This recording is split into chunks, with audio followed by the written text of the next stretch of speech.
Welcome. So now we will talk about the WordPress menu items. So very quickly, let's go through them. So this is dashboard where you can see everything related to your activities that we are doing.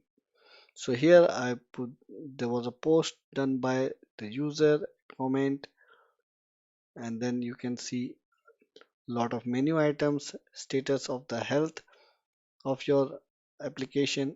All those things you can see on the dashboard. You can also click on this and it will go away. And if you want to get rid of these options or these widgets, you can click on this on the dashboard, click on this, and you can click here all this, and it will all disappear and you don't have to worry about anything. Perfect. Next tab menu is posts. So in WordPress, everything is a post. Post means blog post. So WordPress was a content management system that was built in mind for writing posts, blog posts. But later on, now WordPress can do much more. You can build any kind of website with WordPress. You can build e-commerce website, learning management website, educational website. You can build real estate websites. You can build membership websites. You can build a company's website, portfolio website, any website that you can think of, you can build in WordPress. But naming convention still remains as post. So here in this section, you can create new posts as we already saw, and you can assign them to different categories. So by clicking add new, you can add different posts, and clicking on categories, you can create new categories, and to those categories you can attach your posts. Similarly, there are tags. Tags are the keywords with which to which you can attach your post. Let's say you have built a website related to rental agency, so you are posting a post regarding a new house for rent, so you can tag it with rent, apartment, house, these kind of keywords. Okay. Next is media. So on WordPress, while creating a new post, we can add many kinds of images, videos, photos, whatever we want. All those comes here. So we can add explicitly certain media files from here, or while creating the post, we will get options to create or add media files, and those will appear here. Perfect. Next is pages. Pages are similar to posts, but post contains data that can change more frequently, dynamic data. And pages are uh, slightly constant in the matter that their data doesn't change so frequently. So if you have to create about us page, contact us page, privacy policy, terms condition page, those kind of you should create pages. But if you have a rental company where you want to post different posts like different apartments for sale or houses for sale or rent, those data will change frequently. So for those kinds, you should create posts. So, but posts and pages are similar. Just pages you should use for more static data. Static data means data which will remain static for a long time, but you can modify their content like similarly like page. So if I click here, this is a sample page. I can modify its data, and I can update it. And if I click here, view page, this page will look like this. But this is different than a post. So similarly, you can create more pages. You can add as many pages as you want in your WordPress website. Next is comments. If there are any blog comments on your posts, it will they appear here. And then we go to appearance. This is one of the most important one. So here we have options like themes. So if I click on this, it will take me to a screen where I already see many themes. So by default, this 2021 theme is active and we have few more themes. And what are themes? Themes are just the layout, styling part of the website. So the same posts and page, they will look different if I apply this theme. They will look different if I apply this theme because the styling and the layout will change with each theme. So WordPress provides some theme, but we can also go and click add new and search for thousands of themes which are available here. Some are free, some are paid. If you know a name, you can search for it. Let's say I search for Astra, so it will come here, Astra theme here.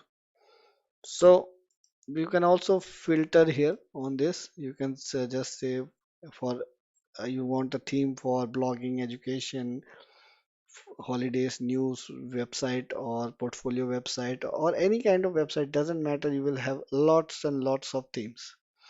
See, here we already see it's 4,600 themes. Perfect. So themes, we can activate any theme whenever we want, and it will be automatically reflecting on our website. So if I activate this theme, so our website now looks like this. If I go, there are two posts. As soon as I activate this theme, you will see how the layout will change. Let me duplicate this and refresh. So now the website layout has changed with but the same posts are visible here. So if I click here, it shows like this. But if I click here, it is oh now the layout has changed, but earlier it was looking different. So you get the point that theme will change the look and feel of the website, but the content still remains the same. And in the appearance themes option, we can do that. Similarly, we can customize a theme. If I click here, it will open a customizer with which I can right away on the fly change the details. So here itself, I don't have to go to the backend dashboard of WordPress to change anything. Awesome website. Let's say number one. If I publish from here itself, it's already visible here. As soon as I modified it here, it's directly showing me here. So if I publish, this is also final. So I can do a lot of changes from here itself. Theme options, I can change colors of the website. I can say custom color. Let's say I change it to this. If I save it, it's going to modify the page website color. So if you see these colors have changed. So customization helps us that. So if I click on this, I will be out of the customization. Similarly, we have widgets. Widgets helps us create reusable component on our WordPress. Then we have menus. So we can create menu items, and these menu items on the website which are now fixed, we can change like there's only one page here, sample page updated. So if I want to create a new menu and there are many pages and the posts which I want to show on the menu, I can add them and save. So the new menu will automatically appear here. We are going to do that in upcoming videos. Next thing is plugins. So plugins are something that adds new functionality, new logical functionality to the WordPress website. Themes adds the look and feel or the layout kind of functionality to the WordPress website. Plugins add the business functionality or the logical functionality. So we can install any new plugin, activate or deactivate from here. We can do a bulk action from here by selecting checkboxes. We can add new plugins as well by clicking add new. And again, we will have a lot of plugins. There are plugins for all kinds of things, for caching, for making a website fast, uh, for enabling, let's say, forum kind of functionality on your website, like Facebook or those kind of chatting functionality. Everything can be done from here. You just name and search. Let's say if you want to enable quiz functionality. So search for quiz and you will get definitely a quiz based plugin for your website. So there are lots and lots of quiz plugin. So if you want to do poll survey, you have it. If you if you see this, this is a tutor LMS e-learning plugin. So if you click on this, you can read the details about this, what it provides, screenshots you can see, and based on if you like this, you can install. Some are free, some you have to pay, and some are partially free and partially paid. So plugins adds new functionality to our WordPress website. Then we have users here. So on one WordPress website, there can be many users, and each user has certain access role, which means now the administrator is able to see all these options. But if you don't want, if you want to create certain users whom you want to only give access to add new post or update post, but not a functionality to change the theme or plugin or add modify the users, then you can add a new user and give the new user details, and then you can change the role. So we have subscriber role who can only view the website, contributor, author, editor, these people can modify the content, and administrator can do everything what they can do, but also do user management and plugin and theme changes. So the whole user management can be done from here. Next is, of course, you as a user yourself, you can see your profile and you can update your details whenever you want. Then we have a tools section where we can see, let's say there is a website where you want to import that website data to your WordPress website. So you can use this kind of tool, import. Similarly, export. Let's say from this WordPress website you want to take it. So you can take the theme part by copying this folder here. But then what about the data part which is in the database? So WordPress provides you this tool. You can export the data and you can take it with you. Similarly, website health you can see from here, and there are other export utility tools. Then we have these settings. So in the settings, we have general settings where you can modify the website URLs, website name, website, other things. You can even say whether your website people should be able to register by clicking or not. You can enable and disable that functionality from here. Then we have some settings related to writing posts, like sending emails and those kind of things.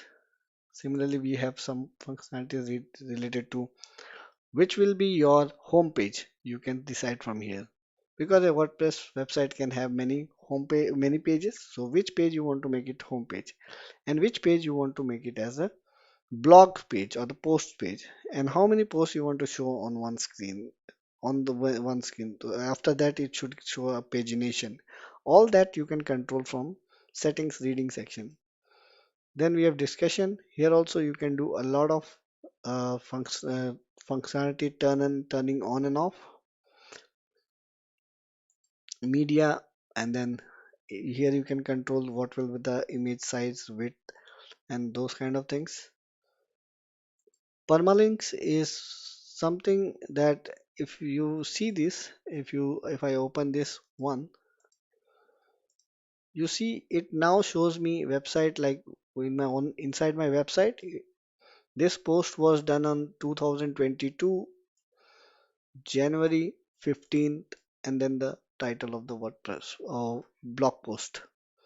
But if I don't want to see like this, I want to see it in a different way, then I can decide to choose how my post will look like. Now it's default like this. It can be default like this. It can be like this, like this.